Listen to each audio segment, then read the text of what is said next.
In blessed Baghdad, the city of 1,000 stories, lived glorious brothers.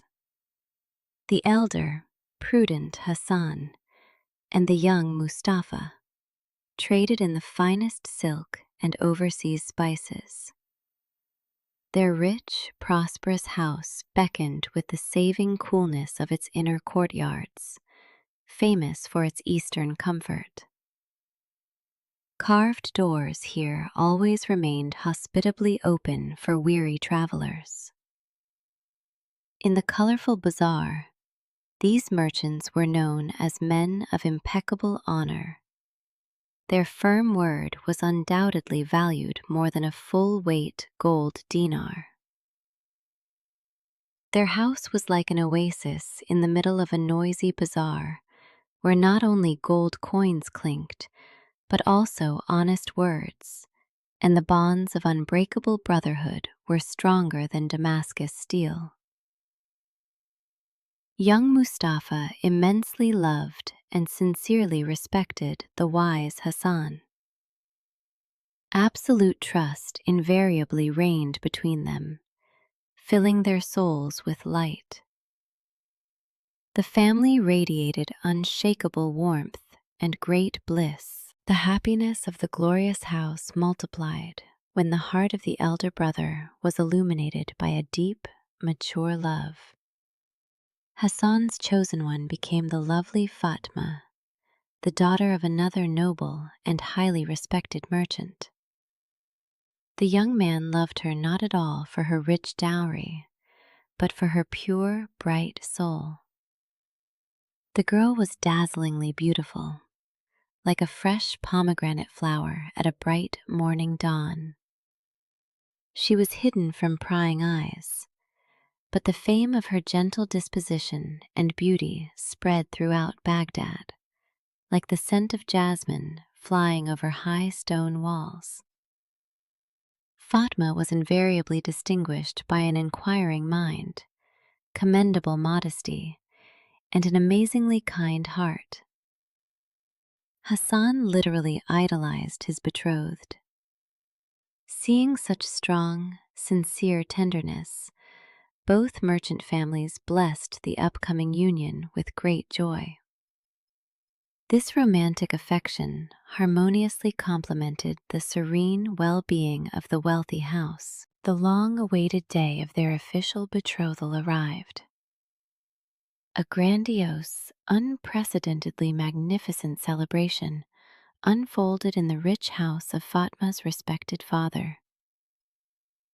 The air over the courtyard became thick with the intoxicating aromas of saffron, roasting juicy meat, and sweet smoke.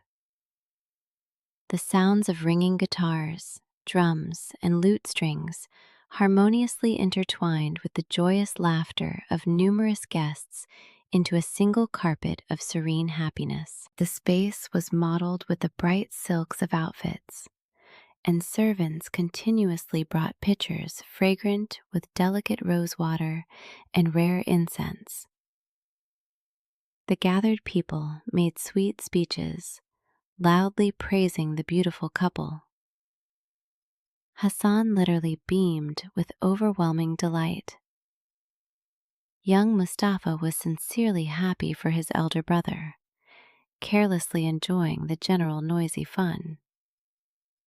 It seemed that absolutely nothing in the world could cloud this wondrous evening.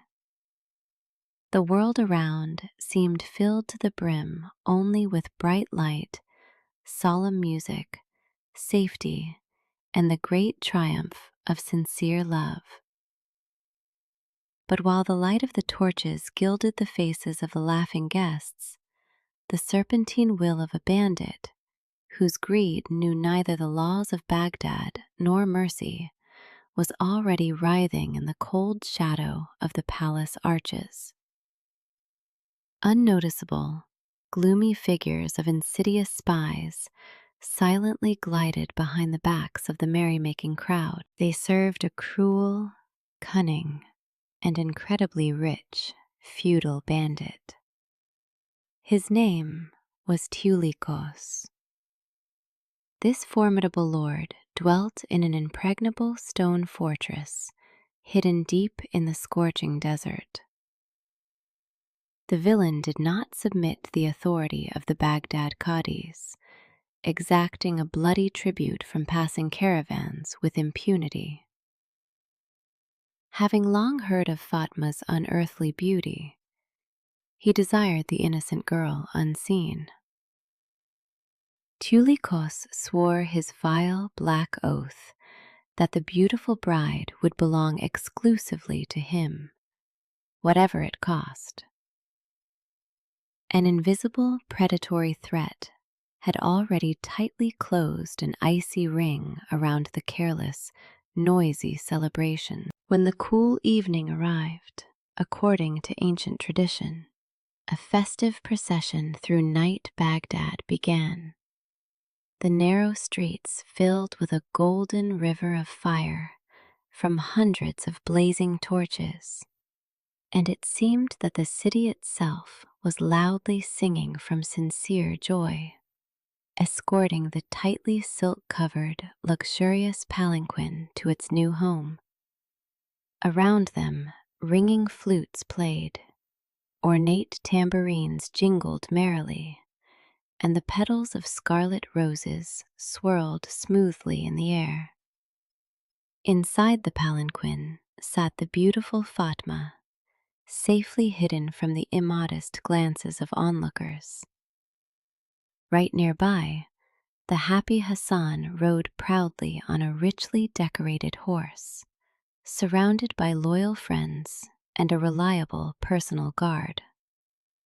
A numerous crowd enthusiastically greeted them with loud, festive shouts. The atmosphere of general, absolutely safe fun reached an unprecedented peak. Absolutely nothing foreshadowed the coming trouble in their native city. The procession turned onto a narrow, dimly lit street. Suddenly, dozens of torches went out at once from massive pitchers of ice water thrown from high roofs. Complete darkness fell, and in an instant, the song of the ringing flutes choked in the furious roar of the attackers, and the joyful light was roughly extinguished by the cold, cruel darkness of someone else's design. Laughter gave way to wild screams and the deafening clatter of hooves. From the gloomy alleys, like demons of the night, a detachment of heavily armed riders burst out. These were the thugs of Tulikos in black clothes. They acted with lightning speed. They hacked cruelly. The enemies instantly crushed the sparse guard and ruthlessly trampled the poor musicians. Black shadows broke right through to the center of the procession, to the luxurious palanquin of the bride. A terrifying chaos began. A deadly crush arose. The brave Hassan desperately tried to snatch his saber from its scabbard, but a sudden blow from an unseen enemy cruelly knocked the unfortunate groom off his horse. In the pitch darkness and terrifying turmoil, the main atrocity was committed in a single elusive moment. Two huge riders swiftly rushed to the luxurious palanquin. Sharp curved sabers ripped open the precious silk like thin paper. A piercing female scream rang out, tearing the night air. Ruthless hands firmly caught a struggling Fatma, roughly throwing the captive over the saddle of a powerful desert horse. Without engaging in a long, bloody battle, the kidnappers sharply turned their steeds around. Hiding behind the thick darkness, they dissolved into the labyrinth of narrow streets with a deafening clatter of hooves, heading toward the city gates. The enemies disappeared without a trace before anyone from the confused retinue had time to come to the rescue or make out their hidden faces. Heavy hooves carried the girl away into the gloom, leaving nothing behind but the cruelly trampled scarlet roses. When the thick dust began to settle slowly, frightened people lit a few surviving torches with trembling hands. Hassan, severely beaten in the turmoil, rose from the cold ground with great difficulty. His clouded gaze fell upon the torn, completely empty palanquin. The terrible meaning of what had happened struck his wounded heart like lightning.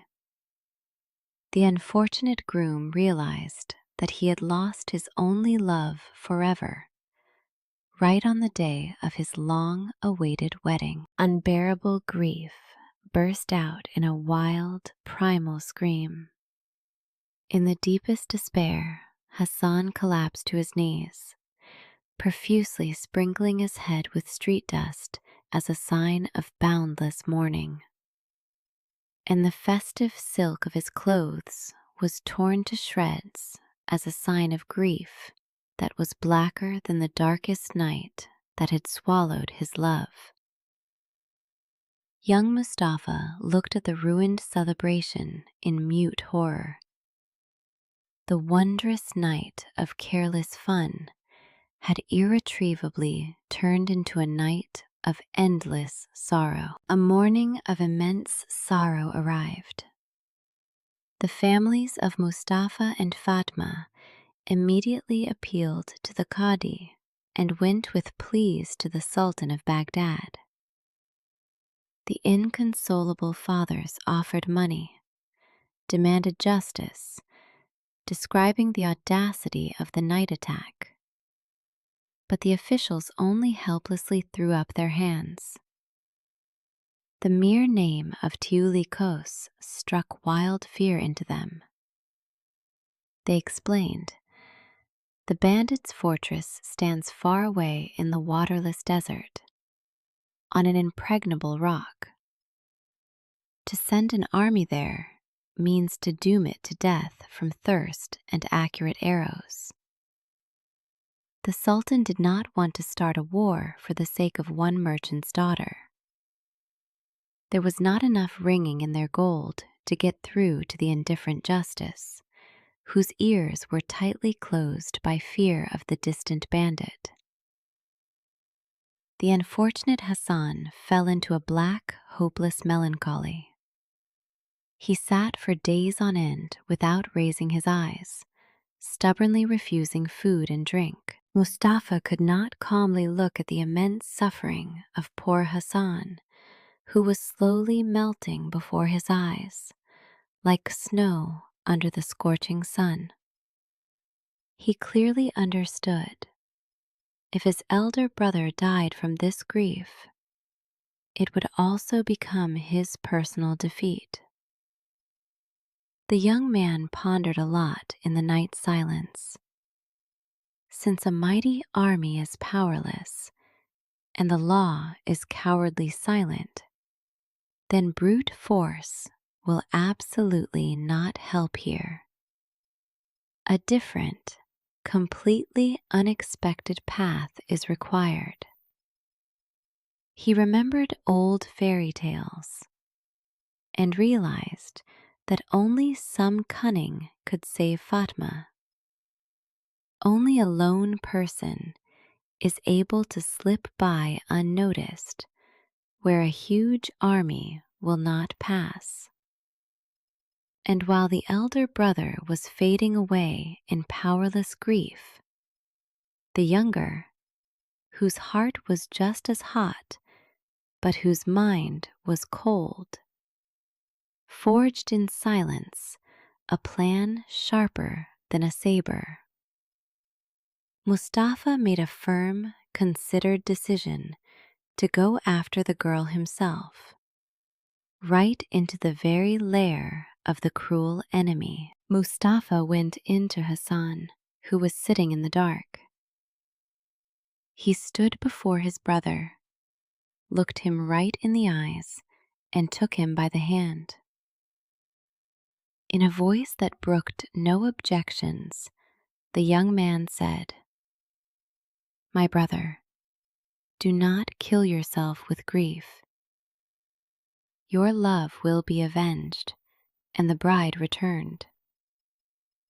I myself will go into the sands after Tulikos. I will not return to this house and will not sit at this table until I bring Fatma to you, or until the hot sands of the desert hide my bones." He gave an oath not to a king and not to the sky, but to his own brother, laying on the altar of his loyalty his own life, ready to turn into dust or into victory. Hassan slowly raised his head, and a faint spark of hope appeared in his eyes for the first time in these days. Mustafa did not waste time on long farewells and tears, gathering for the dangerous journey completely in secret. The smart young man perfectly understood. Rich clothes and ringing weapons would immediately give him away in the desert or at the gates of the fortress. Therefore he changed his clothes. He put on a shabby robe, tied a simple dusty turban around his head, and took an old staff. Now he looked like a poor, wandering merchant of petty goods or cheap incense. Mustafa chose not a purebred steed, but a modest, hardy mule, loading it with saddlebags. He left behind silks and gold, hiding his nobility under rags to become invisible, like a shadow gliding across the scorching sand. Under the cover of night, at the very dawn, while the city still slept, he unnoticeably left Baghdad, setting off to meet the unknown. Mustafa left the familiar lands and stepped into the great desert. The cruelty of this silent place was frightening. The scorching sun, white with heat, mercilessly burned his skin during the day, making his dry lips crack. At night, when the sand rapidly cooled, a bone-chilling cold set in. Before the young man stretched only endless dunes, similar to the frozen waves of a dead yellow sea, where there was not a single hold for a tired eye. The road seemed endless. The dead silence pressed on his ears, interrupted only by the quiet rustle of sand under the hooves of the exhausted mule. Mustafa endured the hardships in silence, thinking only of his oath and his brother. He walked across an ocean of scorching gold, where every grain of sand seemed to try to drink his life.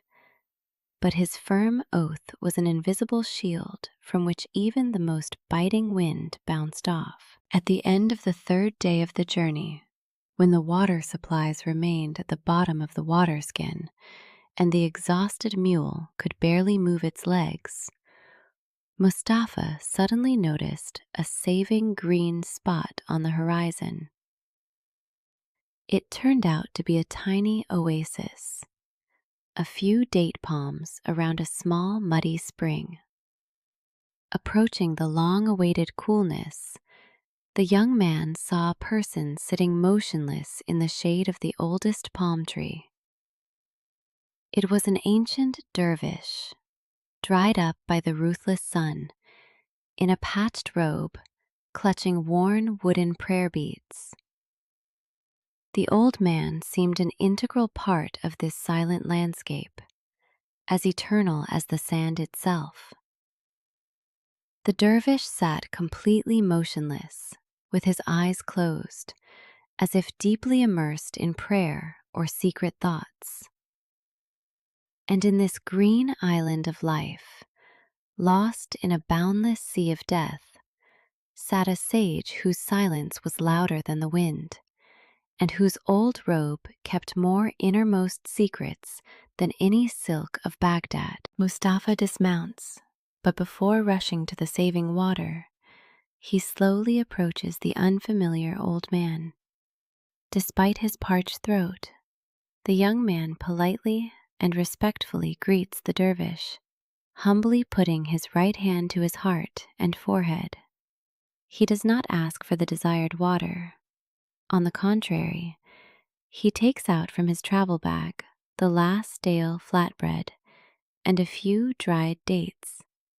The exhausted traveler courteously offers the old man to share this modest meal with him. The dervish slowly opens his eyes. He looks attentively at the unexpected guest, wisely evaluating his noble act. Then, the gray-haired old man accepts the simple offering with a grateful, warm smile. The young man was ready to die of thirst, but not from the loss of honor, and therefore offered his last piece of bread to the one who seemed to have nothing but the dust of centuries. After the modest meal, the wise old man quietly asked where the brave young man was heading. Mustafa honestly told about the oath and the abduction of Fatma by Tuli Kos. The dervish shook his head sadly. "Your enemy, young man, is cunning like a steppe fox and cruel like a wounded tiger. By a direct path with a sword in hand, you will find only death there. It is not strength that will win, but patience and a clever mask. Your best defense is skillful pretense." The sage advised the traveler to pass himself off as a skilled healer from distant lands. From the folds of his old robe, he carefully took out several small bags of rare, miraculous herbs. The old man explained their secret properties in detail: how to relieve pain and reliably put any enemy to sleep. He handed him not steel, which breaks, but the secret knowledge of herbs capable of putting death itself to sleep and opening doors locked with 100 locks. Having thanked the wise dervish, Mustafa continued his difficult journey. A few days later, a black, like pitch, rock grew on the scorched horizon. On its top ominously loomed the impregnable fortress of the cruel Tuli Kos. This stronghold, grown out of bare stone, stood like a gloomy monument to human greed and cruelty, and it seemed that the heavens themselves bypassed it. The basalt walls frightened with their thickness. Narrow windows and loopholes looked down predatorily, and high towers bristled with armed guards. Only one winding, steep path led to the heavy gates. At the dark foot lay a pathetic settlement of dilapidated hovels. There, unhappy people huddled in eternal fear, submissively paying the bandit a bloody tribute. Having surveyed the frightening power of the enemy's lair, the smart young man finally understood. The sage was absolutely right. This gloomy stronghold could never be taken by force. Mustafa rides into the poor settlement at the gloomy foot. The young man does not hide at all, but, on the contrary, deliberately attracts everyone's attention. He confidently lays out the healing herbs and in a loud voice declares himself a wandering healer who has arrived from distant eastern lands. "I know the great secrets of herbs that your medicine men never dreamed of," he proudly says to the gathered crowd. "My ointments quickly heal deep wounds, and miraculous decoctions grant a peaceful sleep even to the most exhausted souls." Then he treats several unfortunate locals completely for free, demonstrating in practice his striking skills and the true power of the wise dervish's gifts. truthful rumors about the miraculous healer quickly crawl up to the high walls of the impregnable fortress. His words were carried across the dusty square like seeds, and he knew that the wind of human rumors would very soon carry them to the ears of the one who sits at the very top of the rock. Truthful rumors about the miraculous healer quickly reached the luxurious chambers of Kos himself. As it turned out, the formidable bandit was unexpectedly vulnerable. For many agonizing days and endless nights, he had suffered from splitting headaches and the most severe insomnia. Perhaps this was a just punishment for the audacious abduction of the beautiful girl, or a direct consequence of his long, evil life. Not a single one of the skilled court healers had been able to help him. His blind fury over the unceasing pain rained down daily on the terrified servants. Hearing about the talented foreigner, the Lord, in complete despair, orders the Savior to be brought to the palace immediately. The armed guards hastily descend for Mustafa. The trap imperceptibly snaps shut, but not at all for the humble healer, but for the master of the fortress himself. Even he who made entire caravans tremble turned out to be absolutely powerless before his own pain. And this pain became the invisible ally of the young merchant. Mustafa is brought into the luxurious but gloomy chambers of the Lord. Kos, whose face is distorted by cruel pain, lies on silk pillows. Maintaining striking self-control before the insidious kidnapper of Fatma, the young man examines the enemy with the air of a wise, experienced healer. Before the eyes of the suspicious guards, he carefully takes out the wondrous herbs of the dervish and masterfully prepares a soothing potion. The bandit, with doubt, but out of complete hopelessness, submissively drinks the tart decoction. He mixed the herbs with the same cold blood with which he would have mixed poison, but this cup was meant not to kill, but to lull the monster's vigilance to sleep. The power of the herbs acts flawlessly.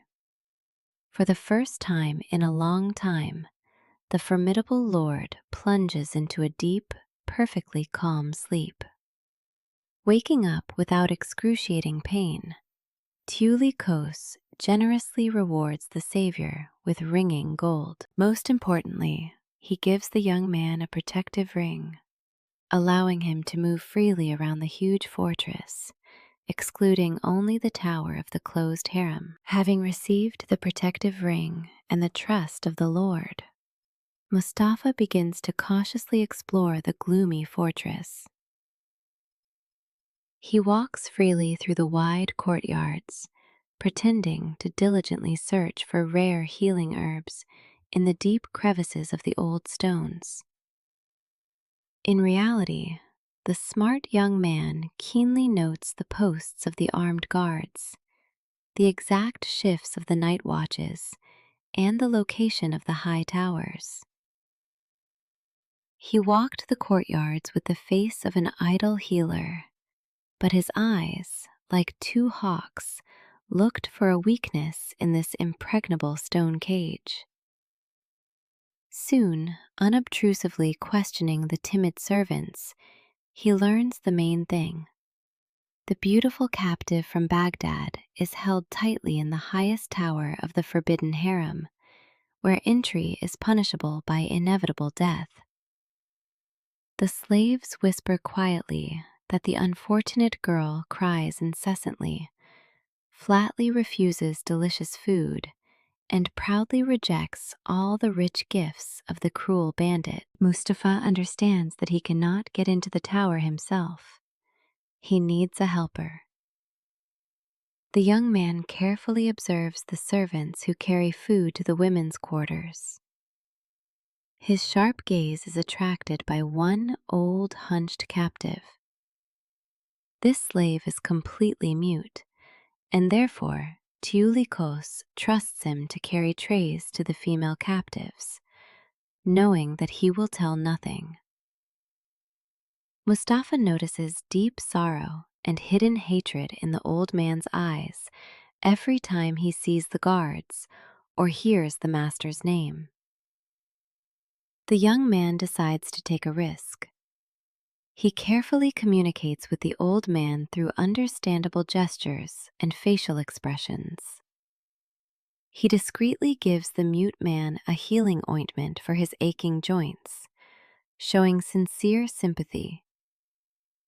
The old man, completely unused to kindness, is imbued with firm trust for the healer. In this castle, where the whip and fear ruled, he found an ally with the help of the only weapon that was unknown here: simple human compassion. Having made sure of the old man's sincere devotion, Mustafa takes action. He writes a tiny note on the thinnest, delicate parchment. Hope is alive. Be ready for a night without a moon. Hassan's brother. The young man takes the largest, juice-filled pomegranate from the royal table. With a sharp scalpel, he meticulously carves out the core. Then he carefully hides the note in there and imperceptibly seals the fruit with warm wax.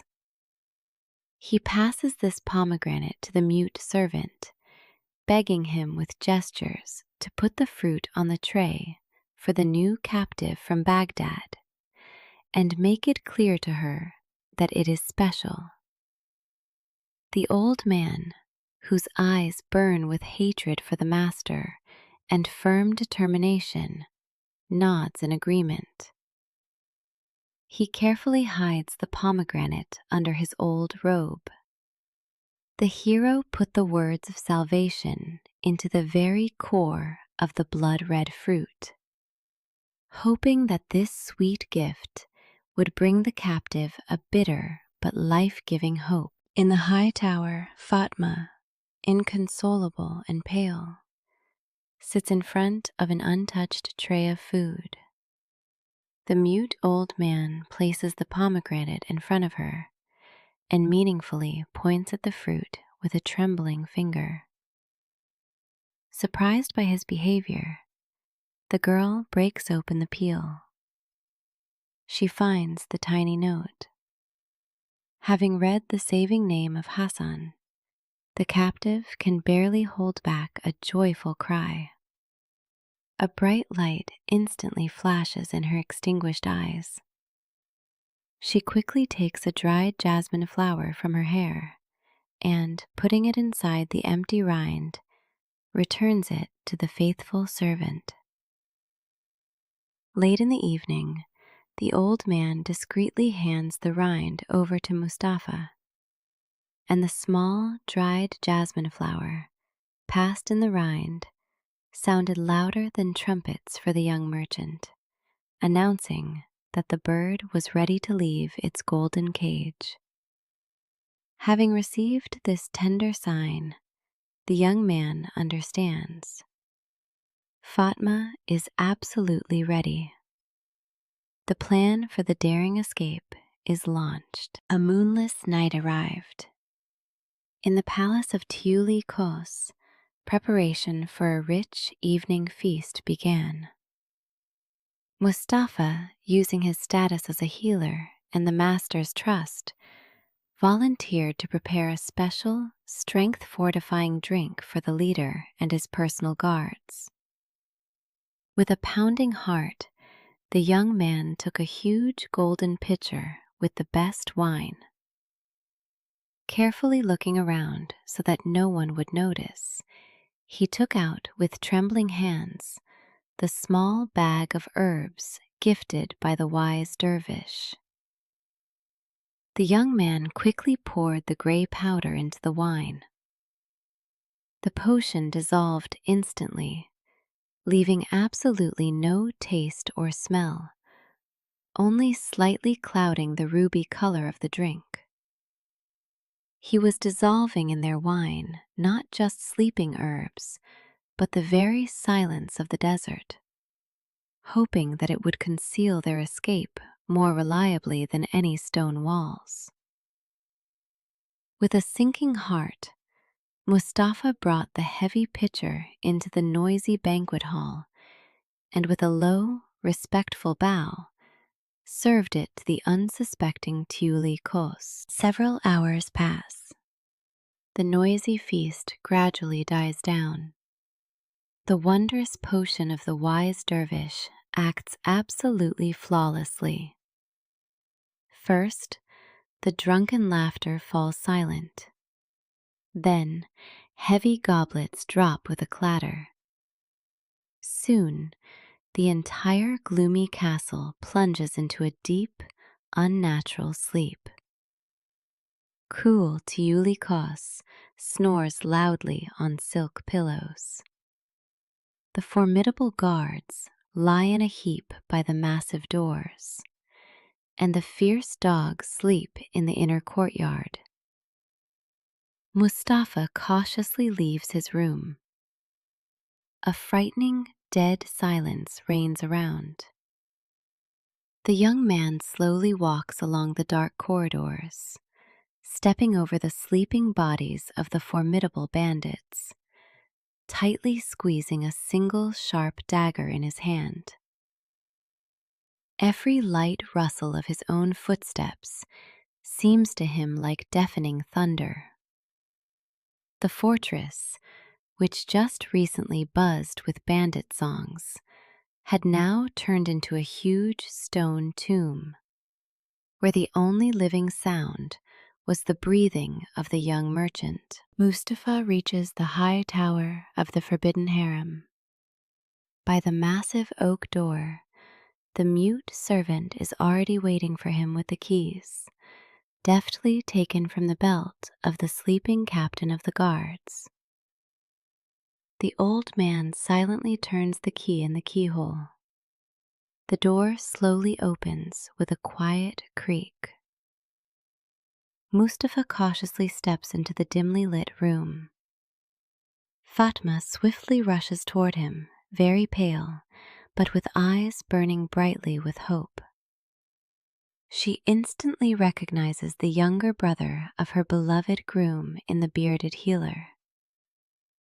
The girl falls to her knees before him, kissing the edges of his dusty robe, sincerely crying from happiness and boundless gratitude. Mustafa hastily raises her, anxiously putting a finger to his lips. In her eyes, full of tears, he saw the reflection of his native Baghdad, and this gave him strength for the hardest step, the way back. Time does not wait, Mustafa whispers tremulously. He, Fatma, and the faithful old servant, who has firmly decided to flee with them, hastily leave the high tower. The trio carefully descends into the dark stables. The old man knowledgeably selects the 3 best, fastest, and incredibly hardy Arabian steeds from the huge herd of Tiuli Kos. The fugitives tightly wrap the horses' hooves with thick rags to reliably muffle the treacherous clatter against the stone. Through a secret, long-forgotten gate in the back wall of the fortress, they silently step outside. The heroes deftly jump into the saddles. Under the saving cover of the pitch darkness of the moonless night, they dissolve into the endless sands of the desert, leaving the sleeping castle far behind. They slipped out of the stone maw like shadows, and only the cold desert sand knew in which direction their desperate hope had darted. Morning arrives. the effect of the wondrous dervish's potion inevitably weakens. Tuli Kos wakes up with an incredibly heavy, leaden head. The castle slowly and painfully comes to its senses. Soon the heart-rending cry of a terrified guard rings out. The massive door to the tower is open. The Lord rushes there in a wild frenzy. The dark tower is empty. The foreign healer has disappeared without a trace. The mute servant has vanished. The best steeds are stolen. Tuli Kos clearly realizes how cruelly he has been deceived. His pride is painfully wounded, and his desired prey has been stolen. The Lord's fury knows no bounds. He roars like a wounded lion and immediately orders the horses to be saddled. A detachment of the fiercest and most experienced thugs rushes in pursuit, and his roar, full of deceived ego and black fury, echoed over the morning desert, announcing the start of the hunt for those who dared to steal his prey. Meanwhile, the brave fugitives relentlessly rush forward. They ride day and night, sparing absolutely neither themselves nor their exhausted horses. This grueling journey is full of suffering. The scorching, ruthless sun mercilessly burns their skin and dries their cracking lips by day, while the icy, bone-chilling wind ruthlessly torments them at night. Prickly sand painfully blinds their tired eyes, and treacherous mirages unsuccessfully try to lead the travelers astray from the right path. Mustafa constantly encourages Fatma. The girl, despite terrible fatigue, holds up with amazing resilience, driven by a great love for Hassan. The heroes do not stop for a single minute, firmly knowing that fierce death in the form of Tuli Kos follows relentlessly on their heels.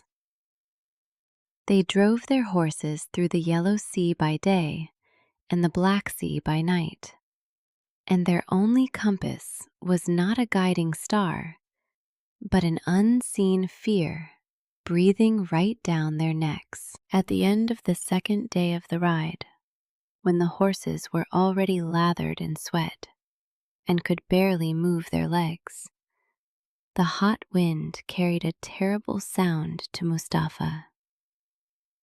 At first, it was just a faint hum, merging with the monotonous noise of dry sand. But soon it began to sound louder and clearer, growing inexorably. It was the dull, rhythmic clatter of many heavy hooves.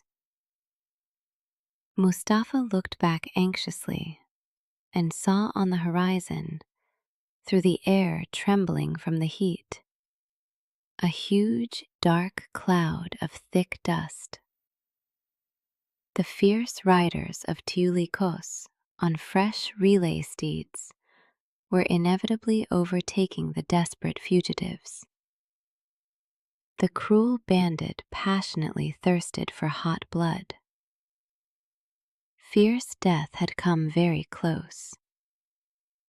This hum, similar to the rumble of underground thunder, was the voice of inevitability itself, which chased them on the fast hooves of the bandit horses. With their last ounce of strength, the fugitives reach a turbulent, wide river, the natural border beyond which begin the lands subject to the Sultan of Baghdad. The current is strong, the water is murky. It seems impossible to cross. The pursuit is very close. The wild shouts of the enemies are clearly heard. But the old servant who grew up in these parts points out to Mustafa a barely noticeable stone spit under the water. Mustafa, showing unprecedented courage, boldly directs his exhausted horse into the waves, pointing out the right path to Fatma. With great difficulty, desperately fighting the merciless current, they make their way to the other bank. The riders of Tiuli Kos fly into the water at full speed. Not knowing the safe ford, their heavy steeds get hopelessly bogged down and are frightened by the rapid stream. The bandits are forced to retreat in disgrace. The brave heroes are finally saved, and the river, which had become an insurmountable wall for the pursuers, turned into a saving bridge for the fugitives, washing fury and death from their tracks. Leaving the cruel pursuit far behind, the exhausted fugitives, covered in gray dust but incredibly happy, slowly continue their journey. A cool night sets in, and suddenly, on the dark horizon, like a wondrous scattering of precious stones, warm, beckoning lights light up. This is Great Baghdad, their native home, their long-awaited salvation. They ride into the massive city gates at the very dawn, when the first gentle rays of the morning sun brightly gild the high minarets. An incredible, intoxicating relief joyfully overwhelms their exhausted souls. Sweet smells of fresh bread are already wafting around. The early shouts of the first merchants ring out loudly, and the absolute safety of the familiar streets is felt on their skin. The terrible bandit nightmare was left behind forever. These lights were for them not just light in the night. They were shining beacons of hope, promising an end to their fears and a long-awaited peace. They ride up to their native home. Hassan slowly steps out onto the threshold. In this short time, he has aged 10 years.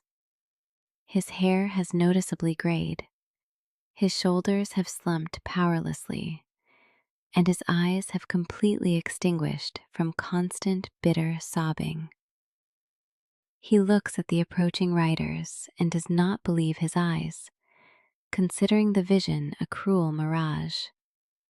When Fatma swiftly jumps down from her tired horse and runs to him, the exhausted groom falls to his knees in shock. An incredibly touching scene of their long-awaited reunion begins.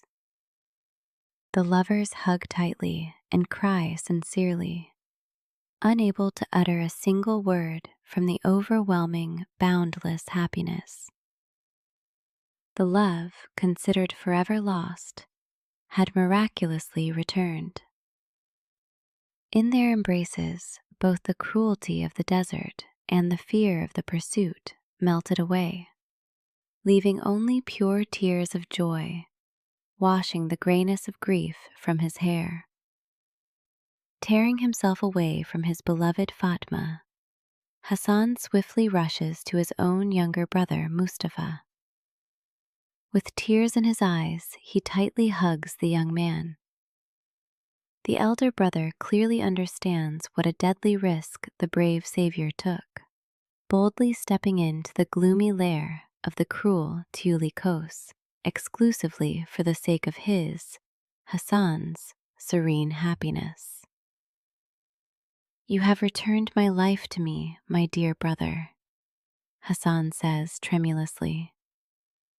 "I am your eternal debtor." Mustafa, incredibly tired, covered in gray road dust, but absolutely happy, answers unusually modestly, as befits a true hero. "I just honestly fulfilled my oath, brother. Your happiness is my very best reward." He asked for neither gold nor honors for his great deed, for he firmly knew that a brother's embrace and returned love are more valuable than all the treasures of great Baghdad. Soon, ringing music joyfully sounded again in Hassan's wealthy house. The lovers celebrated a magnificent, unprecedentedly bright wedding, to which a good half of Baghdad gathered with delight. Brave Mustafa and the faithful mute servant became the most honored guests at this grandiose celebration. Hassan and beautiful Fatma lived happily ever after, never knowing grief again. In the amazing story of the young merchant who, without a ringing sword or magic, armed only with cunning, angelic patience, and boundless brotherly love, snatched an innocent girl from the hands of a cruel bandit, became a beloved legend. Travelers will tell this wondrous fairy tale to each other for many years to come by evening campfires in the endless desert. And this tale, born in dust and fear, became an eternal legend that a devoted heart is capable of destroying the most insidious designs.